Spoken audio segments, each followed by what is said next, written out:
Cam Underwood does such an outstanding job on here from the time the last game is played in a particular college football season all the way to opening day of that next college football season, because as we all know, we've got recruiting and transfer portal and all these issues and all these topics, but a lot of it's flat out just filler. And with stories and anecdotes, it's always a great discussion. But on top of it, we've got a football game this week. So the months have turned into weeks, into days, and now hours. Miami, Alabama, 3:30 Eastern in Atlanta on Saturday. Cam, how we doing tonight? Doing good, doing great. Yeah, man. So I am a natural storyteller. I have stories for days. My students loved it when I taught because, if we had an extended time, I was talking with a friend of mine about, sometimes you had to hold the bell because of something, so I already got through my content. They're like, ooh, Underwood story time. I'm like, hey, I got stories for forever. And you guys have gotten some of those interjected into some things. And I will still have those. But yeah, we also have an active football game, a real live, championship caliber. Well, I mean, we'll see how it is. But, in the pursuit of a championship, a football season game, the opening game of this football season coming up. So we have directed, focused content or, commentary about that, which is great. And yeah, so, the months have turned into weeks and days. So we're 3 days away, man. And it feels good to be this close to it. And I'm excited. So I'm glad to be here, man. Cam and I will have no problem filling up the next hour talking about this game and everything involved, but we want you to be involved. So leave those comments, questions, and debate topics in the live chat, and we will get to those. All right.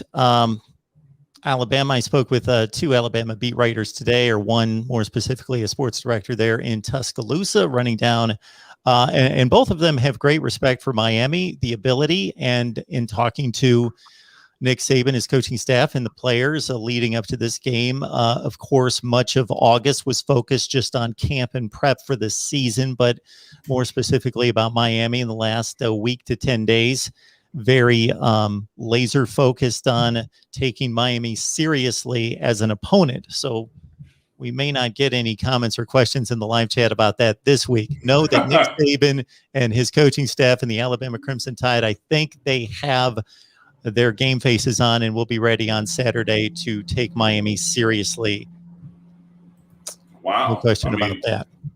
Who knew that they were actually, focused on winning a game against a legacy brand program with the high caliber level of talent? Weird, bro. So based on the uniform choice, Miami is officially the home team, correct? That is correct. So we are officially with the white lids, orange tops, white pants, white shoes with orange accents. So yeah, officially the home team for the game. That was released the other day, both by the the Chick-fil-A Kickoff Twitter, and then also from Miami Athletics, the Hurricanes football account on social media. So yeah, just a classic traditional look, orange over white. You've seen it in videos, going back. You've seen it from Miami's championship history. You've seen it recently. Just orange over white is a great with the iconic white lid with the U on the side. So I know we're going to be looking great. My Adidas has redesigned the jerseys a little bit, so going to the Miami number font. And if you are questioning what that is, like when you see it, you're like, oh, that it makes sense. And just tweaking a little couple details in there, but it's a sharp look. And I'm excited, man. I was going to wear one of my orange shirts today, but I was like, no, I got to save that one for the game, because I do try to match. You got to coordinate. You know what I'm saying? So I was like, let me go with the green today for this, and then on Saturday it's going to be orange. I'm not going to wear white bottoms, but an orange top while I set up shop to watch and live tweet and all that. So I am not the one who knows the accurate terminology for the various uniforms and the lettering and so forth, but Miami wore the block numbers just like about everybody in college football until sometime around late 90s. They went to that curved lettering or numbering. Yeah, exactly. And that's the one that is referenced and updated a little bit in the Adidas, the new jersey designed by Adidas. So we've been going through some different kind of things and everything like that. So it's going to be great. George, I appreciate your commentary as a University of Florida fan. I find it hard to believe that mine will be shut out in this game. It could happen. I've seen it happen. I just don't think that that's going to be the scenario or situation. But we'll see on Saturday. This is just called classic trash talking here to a certain extent. I don't even know if I should raise it to the level of classic trash talking, but can I take you on that bet? Just thinking about it. Yes. I need $100,000. Let me take you on that bet. I will cash in my 401k and everything, my stock options right now to put that up for you, George. I will give you the electronic account numbers so that whenever that happens in the first, second quarter, early in the game, he said $100,000 he's going to put up that Miami doesn't cross the 50. Cool. Called. Yes. Let me get that bet, bro. Because that is a ridiculous bet to the 10th power or 100th power of what's been offered me a few times by Miami fans just to bet the game straight up. That they felt as though some comment I made was disrespectful, or just that I stated that I hadn't I'm giving the point spread a lot of thought. I will make it very plain and simple right here. I'm picking Alabama to win the game. I'm giving the point spread a lot of thought. I don't know there, so I'm obviously picking Alabama to win the game, and that I would hope would not cause anybody here to go the route that typically is gone by people that watch these channels here, that I'm automatically a hater because I'm picking another team to win a game, especially when that team's been the best in college football. But yes, not to cross the 50-yard line. That's a bit much. Luke Walker's a North Carolina fan. I don't know that anybody reasonable is picking Miami to win by 2 scores, but sure, it's out there. Yeah, I mean, there's outliers in every fan base. There's outliers in every family. You got like the jerk cousin or the crazy uncle, who you don't, that's Uncle Larry, bro. He just kind of, we let him do his thing and he's over there. Those are the people in the fan base who are saying things like Miami by 2 scores. Now, I think that Miami can be competitive. I think that there is a path to victory. It is going to be a monumental task. It's going to take a lot of things to go right for Miami and probably a couple things to go wrong for Alabama. But I'm not going to discount it as possible. We're not in that state, anymore. We're not in the, 58-0 to Clemson, 38-3 to Clemson. We're not in that disparity of talent. And I know that Alabama, it's weird saying that because Alabama is the most talented team in the country. But also Miami, the level of talent has been raised, especially in key positions like quarterback with De'Aaron King, where the dearth of talent was so impactful in a negative way for Miami. So there is a path to victory, even if it is not the most traveled path, even if it is not the one that is that everyone is going to agree with or think happens. So I say that to say that any of the kind of fringe Miami fans were saying, oh yeah, Miami by 17 to 21 points or things like that, I don't necessarily think that's rooted in much reality. I think that's more in the trash talking range than any kind of pragmatism, unless it's the 1 in 10,000 game where everything goes right for Miami and nothing goes right for Alabama, which again, you're talking college athletics, and that is possible. I just don't think that it's probable at all. So if there are people who are of the mind that Miami's going to win by 14, 17, 21 points, I'm just going to let them enjoy that thought and continue on my own path. And if they happen to end up being right, I will let them scream from the mountaintop that they called it and they told us so. Well, this, of course, is the very antithesis of a game in which, as a Miami fan, you would say, we need to win this game by 3 touchdowns for me to feel good. You win the game 1-0 or 2-0. You win the game by 1 point, and that's ecstasy. That's the mountaintop. That's all you need. I will say this. Go ahead. To take a thread of what you wove into your your dialogue there would be that it would surprise some people if we took every roughly 18 to 20 point spread in college football over the course of the season. Obviously, the team that's the favorite wins probably 90% of the time. But when there is an upset under those circumstances, you would think that it would always be like by that much. But it's a fairly large percentage of the time where that 17-point underdog wins by 17. Yeah. You just blitzkrieg them, and it can happen. God, I had another point. Oh, and the other thing you were going to say is ecstasy if you win that game, 24-23. The additional part of that is the entire Congress of the game is competitive. And we've been there as Miami fans. You're down 28-3 already, halfway through the second quarter. You kind of start to mentally check out. You might get a score here and there. You kind of, perk it back up there. But if you're in that kind of a game, you know what I mean? Think back. I know this is a legacy game. I know this was I think it was the number 2 seed in our Miami Hurricanes Games We Love feature from 3 summers ago. But you remember that 2000 Miami Florida State game? When they came in, number 1, Chris Winkie, they had that was my first Miami Florida State game I ever saw in person. It was back and forth. That's Jeremy Shockey over in the middle at the end. Remember that game was back and forth. You're in it. You know what I mean? Santana Moss is making plays. Chris Winkie and them on offense are making plays. You got defense making plays on both sides. You got kickers. You got it was the whole thing. But that entire 3.5 hours, just head knocking everywhere. And there was never a point where either team, fan base, coaching staff, anybody mentally checked out. You're invested, you're engaged the entire time, fully in there. If you have a game like this against Alabama, now I'm not even saying we're winning, but I mean, in the hypothetical that Miami were to win, right, by the 23, just like we did when we finally broke the streak at Florida State. Maybe you get a late touchdown, something like that, but it's a close one-score game, score late to win it. You're in it all the way, and that feels different.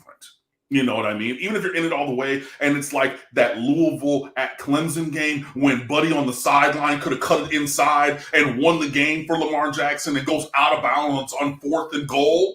You know what I mean? I know Louisville hates that game. I know they lost that game.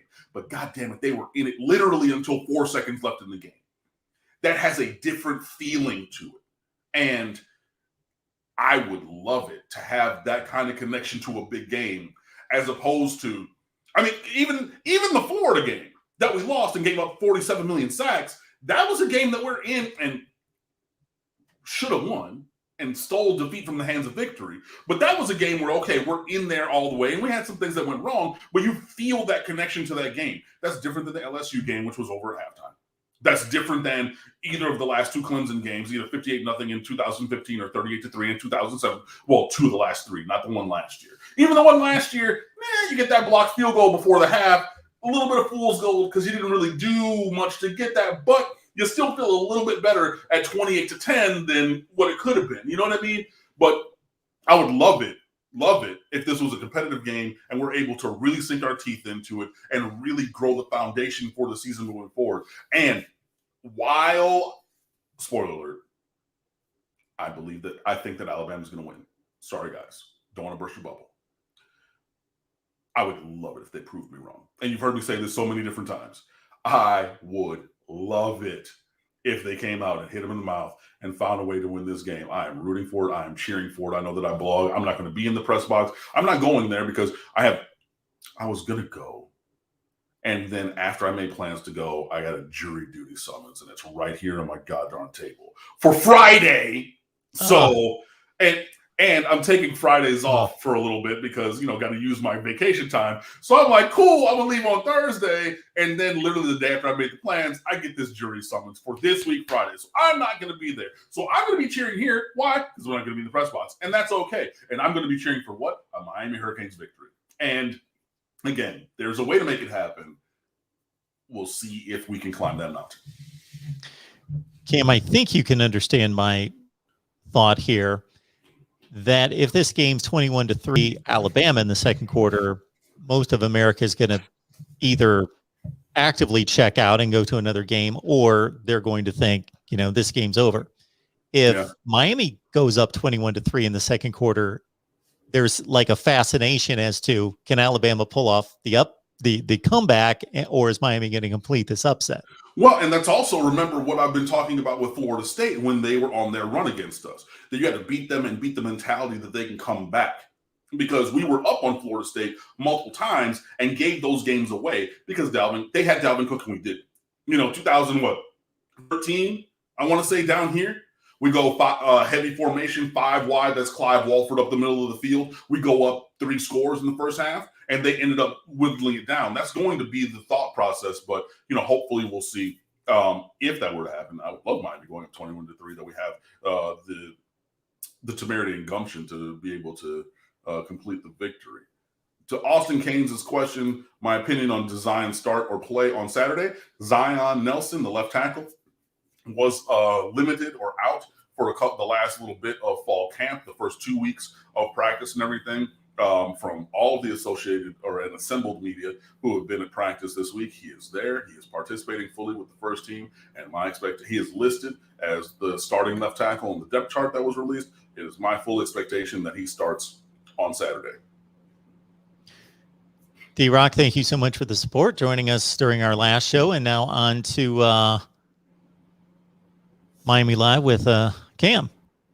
As always, Cheryl, thank you so much for your support as always, and everybody else that joins us on a regular basis. Would love to see, maybe we've got one here with Chris Mitchell. I haven't seen your name before. Time to show the little Debbie Saban's kids how to put on a show. Let's go, Canes. I mean, I would love that, man.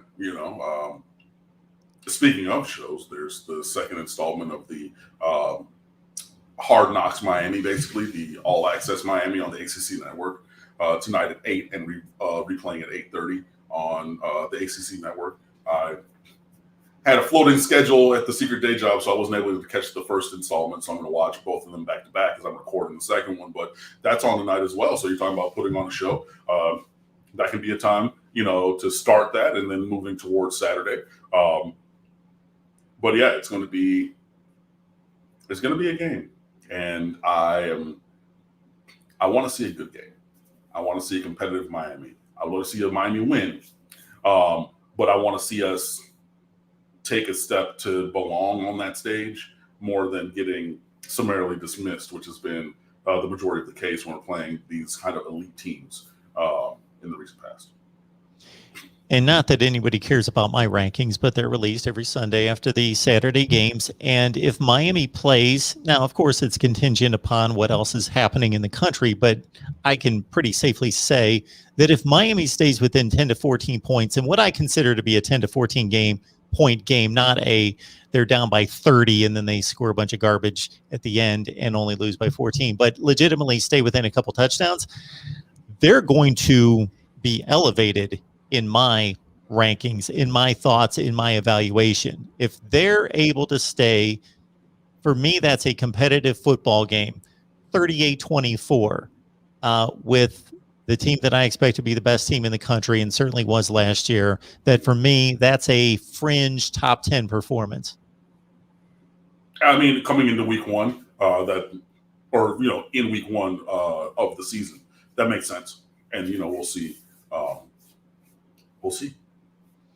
King 305 addressing a take on the game here, of course, with liking Miami to win 34-28 because of Rhett Lashley's experience against Alabama.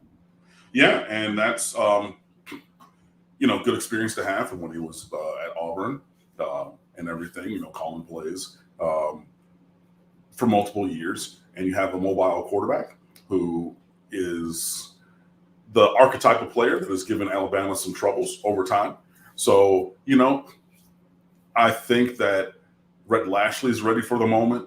I think that Derek King, being in the second year in the system, he feels more comfortable. And with the foundation of the offense already pretty solidly laid, we know what the staples are going to be. We know what the normal kind of things are going to be.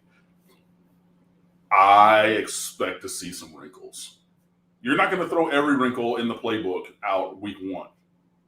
But if it's a competitive game and you got an opportunity, there it is, to dial up, this thing that you've been working on for a while since you came here to Miami, dial it up, and again, Miami's done that even in the past and has not hit on those. I've said it before. I'm going to say it again. Actually, I'll wait. No, I don't see the chat on my screen because I would ask you to type in the chat what play I'm going to mention. But you know the play. It's the play action post to Jeff Thomas from the ACC Championship game in 2017. We did not hit that. Rozier did not throw that on time. And then the game was different. But that we dialed up a shot. We said, look, early on, we're going to go for it. And it didn't quite connect.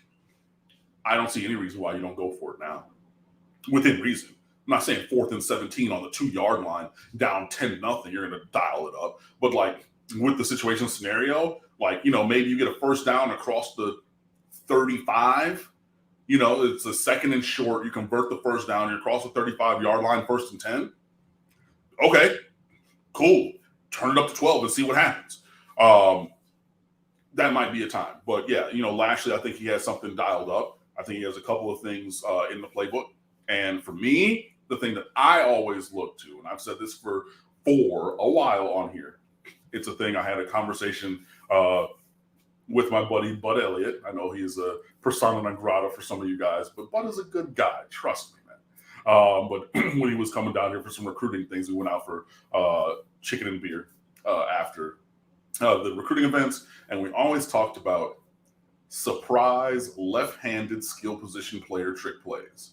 Because it's just kind of in your brain that a trick play is going to be going from left to right. It's a right-handed player. You've got somebody who's left-handed, and all of a sudden, that's your Juju Smith-Schuster. That's your Philip Dorsett was left-handed. You got just all of a sudden, just what? That, and maybe we have, and I'm not even telling you that I know that Keyshawn Smith's left-handed, and we're going to, I don't know that. It's a surprise thing for me because I don't know the handedness of all these other dudes, or I'm not really paying attention to. But I would love to see, for me, myself personally, for an inside joke or a thing for myself, an Easter egg for me and Bud, and well, now you guys, I would love to see Miami dial up a secret left-handed player trick play, but, we'll see what happens.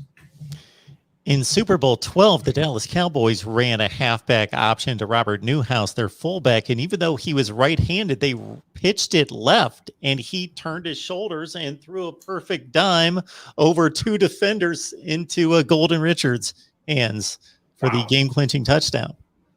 But you're right. They usually, of course, you're talking about an inexperienced passer in a game situation. You make it easy on them and throw it to their throwing hand side. Or, the double reverse, like, you're going to toss it, you're going to over motion in from the right side of the offense. You're going to toss to him. Got a guy coming left to right. You set up thing. What if it happens the other way? Oh, we're running clearly. No. I'm left-handed. I'm just going to chuck it 40 yards. So, again, that's an Easter egg for myself, but we'll see. Sean Jackson's question, is McLeod okay at defensive end? Do I trust him? I think, well, first of all, I was wrong in my evaluation of him coming out of high school. I thought he was the more prototypical NFL linebacker, and maybe he was for like the 80s and 90s coming out, and he was a monster at Santa Lucia's high school, but that's okay. But moving him down to defensive end, I think actually is better because you're just kind of pin your ears back and go. Clearly the processing of the defense from the second level of linebacker, when to go, when to stay back, all those things, not his strong suit. So we're going to remove all that processing and pretty much just say, go. Athletic enough to make some plays. Hopefully he knows the defense well enough after having been here for 6 years that he can play his role well, a la Trent Harris, who, as Kev on Twitter said, we didn't celebrate Trent Harris enough when he was in college. And he was elite at one thing, and that was doing his job. He was not the tallest, the strongest, the fastest, the most flashy, but he always, literally always did his job. And if Zach McLeod can do his job 80% of the time and use his athleticism to impact defense or the opposing offenses a little bit, I think that'll be fine. I also do not think that he's going to be playing 75 snaps a game. So, maximize your 45, 50 snaps, and then rotate in with the other defensive ends. And I think it'll be okay. But no, he's not a superstar at defensive end, the likes of which we've seen previously in Jalen Phillips, Quincy Roche, Gregory Rousseau, Jonathan Garvin, Chad Thomas, any of those guys. He's not on the caliber of any of those guys. But if he can be passable, if he can be replacement average level, I think it'll be a win. I have been hurriedly going back in the live chat looking for the super chat that came down from somebody in particular, and it was green, and I thought I cannot retrieve it on the app over here, so I went to YouTube and thought I would be able to go back and see it there. So I apologize to whomever that was. I believe you had a comment or question attached to that super chat, so please just do this. Just leave a question.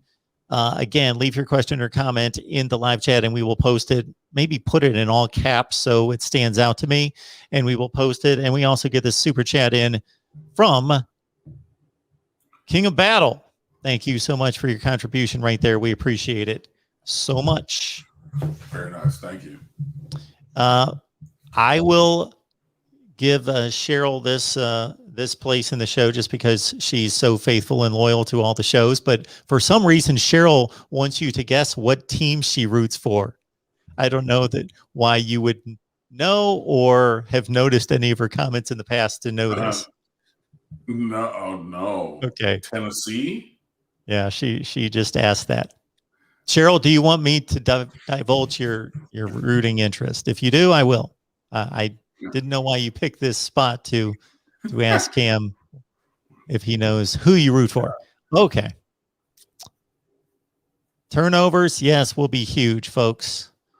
See that comment a few times. Oh, yeah. I mean, no. And, hey, I'm interested to see what the new turnover chain looks like, what the new touchdown rings look like, because there's supposed to be new versions of both of those, I believe. So, I wouldn't be mad if Bryce Young decided that he wanted to let us see the jewelry from the Miami sideline or whomever. That'd be fine. So, again, reasonably speaking, in a Miami upset scenario, what does that game look like? How does it play out? Number one, you got to get a stop a quarter. So you're not going to get 8-9 stops against them.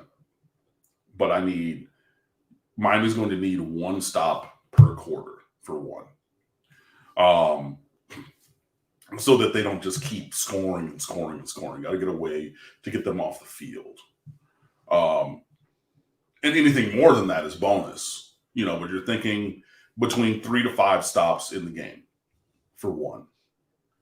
You got to be, I would say, and I know that it's a luck kind of based thing because there's literally a phrase of turnover luck, but I would say Miami needs to be conservatively +1, probably comfortably +2 on turnover margin. And you can't have any of those hidden negative yardages. You can't have a 45-yard play called back because of holding. You can't have a stop on 4th down negated by offsides. It goes from 4th and 8 to 4th and 3. Well, now, hey, we're going to go for it. It's 4th and 3. You know what I mean? You can't have those things. Derek King is going to have a monster day. He's going to have to put himself in the Heisman Trophy conversation. It's going to need to be 400. It's going to have to be 400 total yards or more with probably 4 to 5 combined touchdowns. Those are going to be the kind of things that are going to happen all together for Miami to, I think, overcome the challenge of Alabama. And that's conceding that Alabama's going to score some points. We're going to stop, or we're going to get stopped. We're going to have some struggles on offense. We're not going to score every single time, But in that scenario that I just painted, that's one that could reasonably lead to a Miami victory. But it's going to be tough to make that kind of thing happen. The turnover statistic and I will get to that comment on the screen in just a second. I don't really understand it, but I will get to it anyway. So the turnover statistic does intrigue me and fascinate me for these reasons. There is a component to it. I don't know what the percentage is. Nobody does. That is about skill and talent and effort. A defensive back who can break on the ball and instead of just batting it down, secure the catch, make the interception. The great defensive end that not only gets around to pressure the quarterback, but knocks the ball out of his hand. The batted ball in the air that a very athletic defensive end can find in the air and pick it off. Those sorts of plays. But there's also just the luck of once the ball is stripped and hits the ground, it may bounce that way toward your guys or may bounce that way toward the other guys or out of bounds, or the tipped pass or the batted ball up in the air that could go land right in the safety's arms, or it could just fall harmlessly in the middle of the field. So it's been determined. Obviously, there is a luck factor to turnovers, but there's obviously also a skill and effort and talent factor to it as well. No, absolutely. Cheryl, I wasn't scared. I said Tennessee. Cheryl's an Ohio State fan. I don't know why she's picking on Cam tonight. I really don't know this. But, no, I don't know a Steve. Steve Dace is a Michigan podcast. He's a political commentator in his day job, but he runs a site called Michigan Podcast. He has me on every week. He does a great job and so forth, but he's a Michigan football guy. Maybe I followed him because when I first made my Twitter account, I followed all kinds of Michigan athletics accounts because I said I was a Michigan fan growing up. So maybe I know who that is, but I don't know. Anytime there's a big game like this against this kind of an opponent, there can be a debate as to whether this is a bigger game than, for example, a conference game.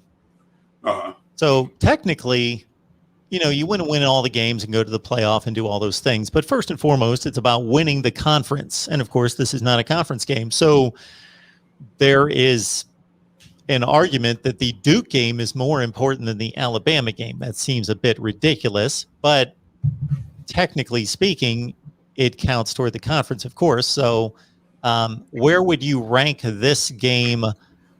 And then it also, you can take a certain perspective based on when the game is played in the season, and does it set a tone for later games? This has to be at or near the top for me. Florida State, just by the virtue of them being Florida State, is going to be up there. But again, I believe that we're going to blow them out. I don't think that they're anything this year. North Carolina, because they're the most reasonable competition in the Coastal Division, is up there as well. But this is a game that we've been pointing to for several years since we inked this deal. Defending national champions, clearly a legacy program. Obviously, we've had iconic games against them in the past that we've won and lost. So I would say that this is at the top.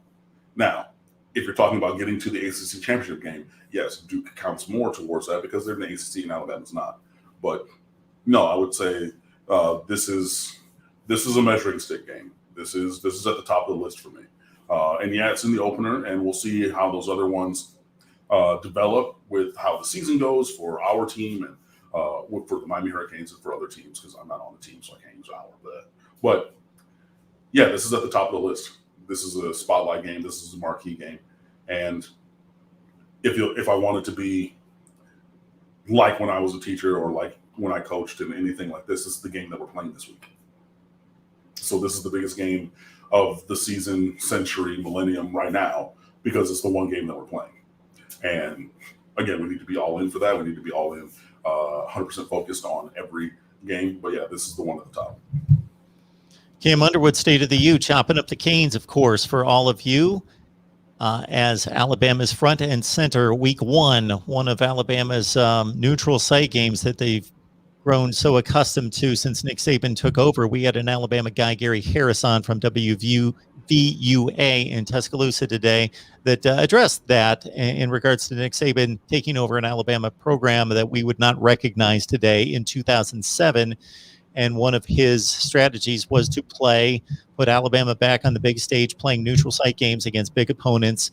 And actually, this will be the last in line of those. They're going to go back on campus to play teams from other conferences in non-conference games in home-and-home series, but he has obviously accomplished what he set out to do in regards to using these neutral site games against the likes of USC, Wisconsin, Florida State, those types of schools to build the Alabama brand back. Yeah. As you checked out the depth chart, Cam, was there anything that you think surprised you or made some kind of declarative statement about fall camp? Yeah, so the depth chart was released a couple days ago. I put it in my Storm Center update yesterday, to get our day started at State of the U. Number one, Cam Harris starting at running back. Again, not my personal favorite choice, but we're going to rotate running backs because we have one of, if not the best running back rooms in America. So I'm perfectly fine with that. My guy, Keyshawn Smith, officially starting at wide receiver next to Charleston Rambo and Mike Harley. I was maybe a year in front of the Keyshawn Smith hype train, but y'all already know that's my dude. So I'm very excited about that. He's been making plays all spring long, all summer long, all camp long. I'm very excited for him to take a big step forward. Also, Xavier Restrepo is pretty much a starter, and he would be starting if Mike Harley had not come back for his 5th year of eligibility. So, really a top 4 at wide receiver. That's great.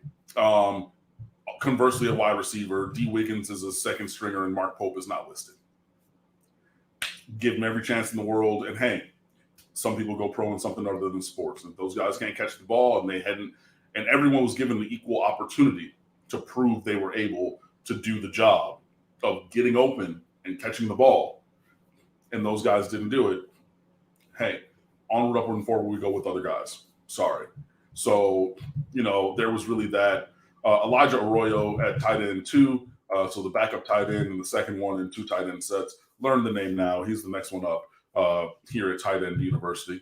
And number 80, Elijah Arroyo. Your offensive line is exactly what we thought it was going to be coming into the season. Nelson Rivers. Well, no, actually, sorry. So Zion Nelson, left tackle. Not Chauncey Rivers. Is his name? No, sorry. Jalen Rivers at left guard. Corey Gaynor at center. Navon Donaldson at right guard. And DJ Scaife at right tackle.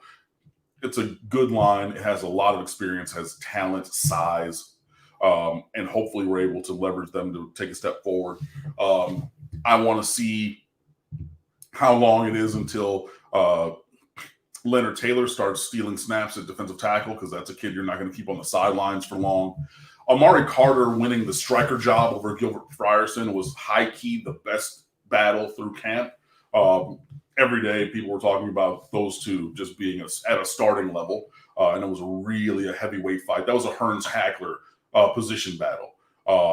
There for you boxing fans out there, know that, just haymakers, just really high level, no days off, no seconds off. We're both coming for it hard. And I think that both of those guys can play. And if one of them gets injured or one of them has a great game or a hot game, whichever one it is, starter or second string, you're going to be in a good spot at that position. So that's one of the stronger positions on the team. Welcome to the show, Keontre Smith at weak side linebacker. And then Bolden and Hall at safety are great. Unfortunately, Brian Balaam, my guy from Miramar, is out for the year with the undisclosed injury. But your second string of safeties are the 2 true freshmen, James Williams and Cam Kinchins. So the future is now for those guys. And they have stepped up over some other dudes. So Balaam was the number 3 safety through camp till he got injured. But all the other guys at safety, like a Keyshawn Washington and guys like that, it's Kinchins and Williams who have quickly come into the 2 deep. So looking forward to good things from them, seeing how we can leverage James Williams. I know Manny Diaz was saying that he could be used in a variety of areas and engagements. I saw somebody tweeted that quotation from Manny Diaz with a picture of Isaiah Simmons from Clemson, who, if you remember, played almost every position on Clemson's defense from time to time at a smaller size physically than James Williams is, who's a safety. So that I want to see where we're going to be able to use him and get him on the field. And then Andres Borregales is obviously taking over at kicker for his older brother, Jose, who great for him, unfortunately for me. Okay, great for the player, bad for the fan. Unfortunately, Jose Borregales made the Tampa Bay Buccaneers roster because Ryan Suckup is on the COVID list. I was thinking if he didn't make it, my Detroit Lions, who I wanted to pick him, could have picked him up, and he could have been the next kicker for 20 years because when I was growing up, it was Eddie Murray for 20 years or 21 years, followed by Jason Hanson for 21 years. Then you had a couple of years of Matt Prater here and there, but I was like, cool, let's get Borregales. We won't have to think about a kicker until 2042. That's what I was hopeful for me, for my NFL football team. But unfortunately for me, he is the kicker for the defending Super Bowl champion. So good for him. Great for the player. Unfortunate for the fan. But the younger brother is taking over the Borregales kicking dynasty in Coral Gables. So onward, upward, and forward we go. Yeah, these great all-time NFL kickers are funny just because of the nature of the position. If they're that good, they can stick around forever. Yeah, I've been a Lions fan for 30-something years, and we've had 3 kickers. It was the end of Eddie Murray's career, was the entire 21, 22 years of Jason Hanson, and then the 5 years of Matt Prater coming into whoever. They just cut both of their kickers who were in camp. I don't know. And that was the other thing. It was like, cool, they cut both the kickers who were there in the preseason. We get Borregales in here. Forget about that. Go for the next 20 years. That's what I was thinking. But and that one position battle was Hearns and Hagler throwing haymakers as opposed to maybe a Marvin Hagler, Sugar Ray Leonard fight that was Hagler trying to throw haymakers and Sugar Ray keeping his distance and floating around and trying to. He once won a fight in which I thought there was less contact between the two than I'd ever seen in my life around 1987 when Sugar Ray confused Marvin Hagler. All right. We're going to be here, meaning here, Voice of College Football, over on the main channel for 24 consecutive hours starting at 2 a.m. So when I get off the line with Cam here, I hope this body clock will be confused and actually go to sleep for a little while, because then I'm going to come back at 2 a.m.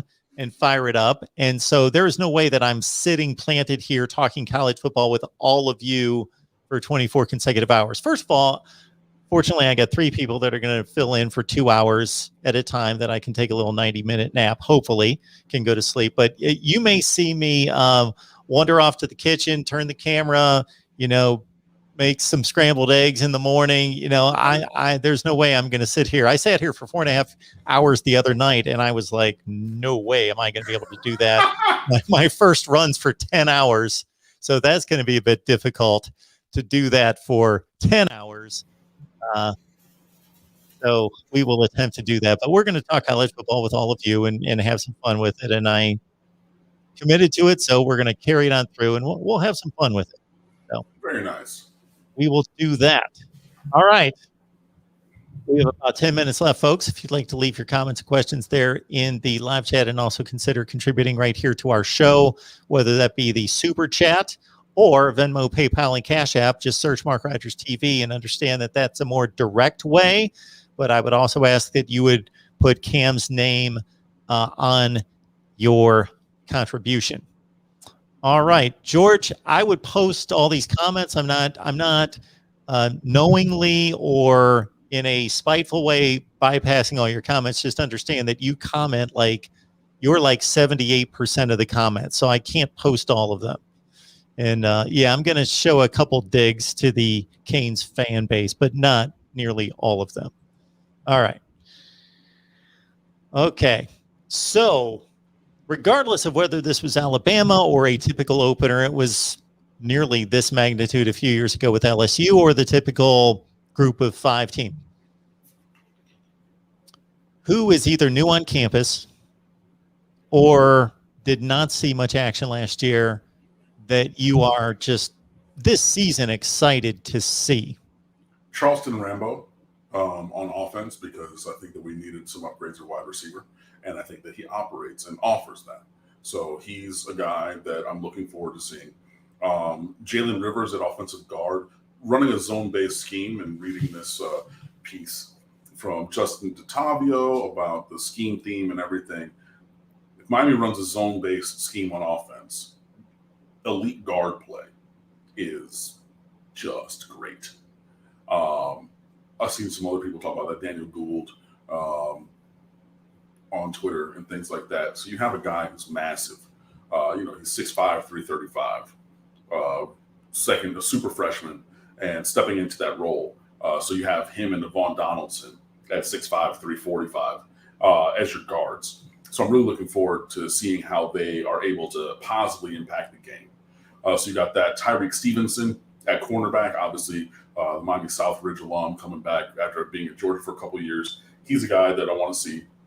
And then, that I got my start in blogging about recruiting. So I want to see the new toys. I want to see 56 and I want to see 0. That's Leonard Taylor and that's James Williams, the 2 5-stars. I want to see them. I want to see them. I want to see them on the field. I want to see them making plays. I want to see them flash what they can do. And one that I don't want to overlook either is Xavier Restrepo. This is a kid who's just every practice, every scrimmage, done numbers since he's been here. And he's, among the guys who I was saying maybe he's a 4A player. He's that Mike Hessman. He can hit a lot of home runs in AAA, but couldn't hit the curveball, the slider, so he never really had a great, career in the show when he got the opportunity. But Xavier Restrepo is going to get that opportunity now. And I think that he is primed to take advantage of it. Putting him in space is going to be just a killer scenario for Miami's offense. You can do so many different things with him. You can pitch it to him. You can hand it to him. You can toss it to him. You can throw it to him. Short, intermediate, long. He can make a lot of plays. And I'm really excited to see him get an opportunity now this year, hopefully, to get on the field and do some of those things. Taz Haitian Canes contributing. Thank you so much for that. Appreciate that so much. And what we've got here, maybe Cam should read it. He's got a smirk on his face and probably understands this much better than I. Yeah, so Dime Life, DJ Williams' brand, had a kickoff event on Saturday that I was invited to go to just to kick off the season down in Wynwood at the J. Wakefield Brewery and everything. They had a guy who looked, he was playing Nick Saban, a guy from Orlando, he had a headset and an Alabama polo. And I was walking around and I did like a triple take. Like he looked, because he's diminutive in the same way. He's like 5'6", 5'7". Like he really did. So they had a dunk tank and they had that guy in the dunk tank and everything. So I got to meet a couple people while I was out there. Taz is one of those people. He's followed me on social media for a while. So yeah, good to see him. We're hanging out. We were talking about the similarities between Miami and Detroit. We were talking about fandom and things. We're talking about the Charles Woodson specifically. That's where I was talking about it on Twitter one time. I did this when Taz first followed me. I was talking about the one-handed interception he had at Michigan State that year that he won the Heisman in '96. And I was talking about that. So we kind of got to relive that. And I was at that Michigan State game, and I saw that live. And it looked like he had a rocket pack up his butt or something. He jumped so high to go get. So we're talking about that and just kind of chopping it up while we were over there. So it was a good time, man. It's good to see you. I appreciate it, man. All right. Good stuff coming in from everyone. I don't in any particular way want to dampen the mood or brace you for the worst, because you're a knowledgeable, obviously, football fan / analyst and ready for whatever.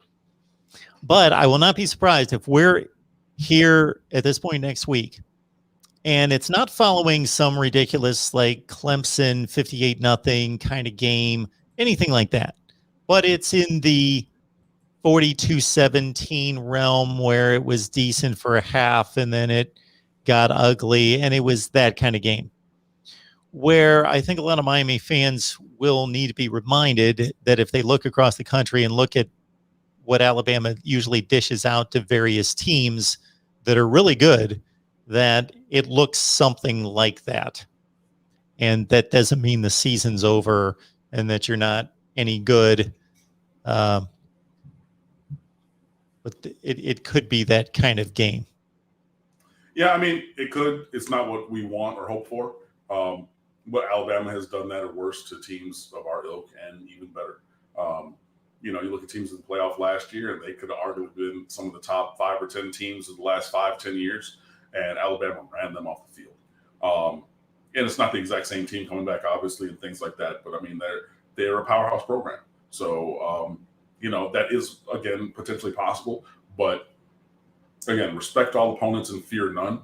I've seen people talking about that Miami fans especially should be so deferential and fearful, and why would you say this, and and I'm glad that I was a secret day job. I didn't see that, but I saw Rich, I saw Kev, I saw Los, I saw a whole bunch of people who were just like, miss me with that. Like, I'm not playing them on Saturday. I'm not going to be out there. It's not my job to go tackle Brian Robinson. It's not my job to go hit Keyshawn Smith 60 yards deep over the field. I can say whatever I want. You know what I mean? But no, I don't fear them. And they could beat us. And they could beat us badly. Okay, fine. I wouldn't like it, but I'm not going to be scared of any team, especially with where this program is and where the roster is and everything. We have an opportunity to compete in this game, that we have an opportunity to win the game depending on how things break. So I'm not with that. So, excuse the foul language, but fuck the frail shit. I'm not with it. So there's that straight up. Dustin Power. Oh, sorry, Mark, you say. I was just going to say, if Miami wins the game, that's in a whole other category of evaluation. But if Miami plays really well and stays again within a couple touchdowns, then I think it's from my standpoint as a college football fan / analyst who likes to evaluate teams and come away from a game understanding, okay, this is what this showed me about this team. Then I'll be able to evaluate them. If it turns ugly, if it's Clemson last year, if it's Clemson the other times, North Carolina last year, then what I'm going to not like about that result is that I'll think, well, again, Alabama's blown out teams, to Cam's point, of this classification in recent years anyway. I wish Miami would have played fill in the blank. Texas, Penn State, just so I could get a beat on the team. Yeah, but we're not playing any of those guys. We're playing Alabama. That's right. To the question on the screen, sorry about that. If you think, what realistically is Miami going to have to score to win this game? Give me 1 second, because I'm doing some CFB stats research. Over the course of the last Come on, computer. So dating back to the 2015 season, so that's 1, 2, 3, 4, 5, 6 seasons. Alabama has lost games in which they've given up 35, 43, 44, 46, 48, and the outlier is 26. That was an Auburn-Alabama Iron Bowl game. So every game that they've lost over the last 6 years has been 35 or more that they've given up. And if you look at those games, you're talking about Ole Miss with a running quarterback. If you're looking at Clemson, that was the championship game with Sunshine. Sorry, that was Deshaun Watson one where they wanted to end. Again, that was at Auburn game. They scored 4-26. Clemson, again, they got their doors blown off the one year. LSU and Auburn in the same year, 46 and 48. You're going to have mobile quarterbacks. You're going to have things like that. You're going to have to put up points, man. It's going to have to be, you're going to have to be 38 plus, because again, we're going to need to get that one stop a quarter or more and then keep them out of the end zone, which is its own yeoman's task, as we've seen from just watching Alabama football over the course of the last few years. So to me, a realistic number for Miami to win the game is going to need to be 38 at a minimum, which means we're going to, again, not threes. I need sevens. You got to get in the end zone. You got to have, 85, 90% red zone percentage of getting touchdowns. So if I get down there 6 times or 7 times, I'm scoring 6 touchdowns and a field goal, like things like that. Like that's what it's going to have to be. If you're settling for a 42-yard field goal, so I got to the 25-yard line and said, okay, well, I'm just going to kick the field goal from here. If I was settling for those multiple times, sad days. 38 or more. Got to get it. Makes sense. All right, folks. Appreciate everybody being here for another Miami Live, courtesy Cam Underwood from State of the U. So we're sitting here on a Wednesday night. You got about 2.5 days to prime yourself for this one. So if they head on over to State of the U, they get what? They get all kinds of stuff. We have our season predictions going up, our roundtable that we traditionally do. So the first part was up today, second part tomorrow. Season predictions. For record, of course, up on Friday. We have a Q&A with Roll Bama Roll, which is our sister site on SB Nation. That I got to send them my answers actually after I get off of here, so we can roll that soon. Now we got a game preview, we got matchups to watch, key players, scheme theme, all kinds of stuff. So we're back in football season mode. We're going downhill towards the opener. We're going to be there with all of your commentary and analysis, immediate game recap, your favorite every week. Your boy's going to be here up after the game doing the good, the bad, the ugly. Hopefully, we have more on the good than the bad and the ugly. And hopefully the team grades are going to be some passing grades from this performance. And let me put this out here now. There can be passing grades even if we lose. I know. The goal is to win. However, it is a long season. There is much to be gained, even from hopefully a performance, even if we do end up falling short, which I think will happen, but am not hopeful for. But we have that and more coming up on State of the U, so be sure that you follow us, Instagram, Twitter, and Facebook at The State of the U. The website is stateoftheu.com, and I'm always around on my personal account at Underwood Sports, so come say hi. And while people just love predictions, will there be a listing of State of the U writers' predictions at some point on the site? Yes, we're going to have predictions go up either Friday or Saturday for the game because that's what we do. So, yeah, we'll have that as well for you. But, yeah, just we're all the way back in football season. We already have a lot of great content that's already up there on the website. So be sure that you go and peruse some of that. And then also just look forward to what we have coming up heading towards the game. If you're one of those reasonable people that goes to bed at a decent time, this is not for you, at least initially. 2 a.m. Eastern time, I'm going to be live on the main channel starting 24 consecutive hours of live streaming. But when you wake up, don't forget about me. Check in, see what I'm up to. It's not going to be just sitting here talking college football. There's no way I can handle that and stay awake, or you're going to see my forehead hit the desk.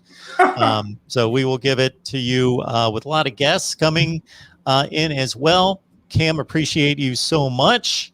Also, keep in mind that we're going to have post-game here after Alabama, Miami with our guys Derek, Ross, and Jordan.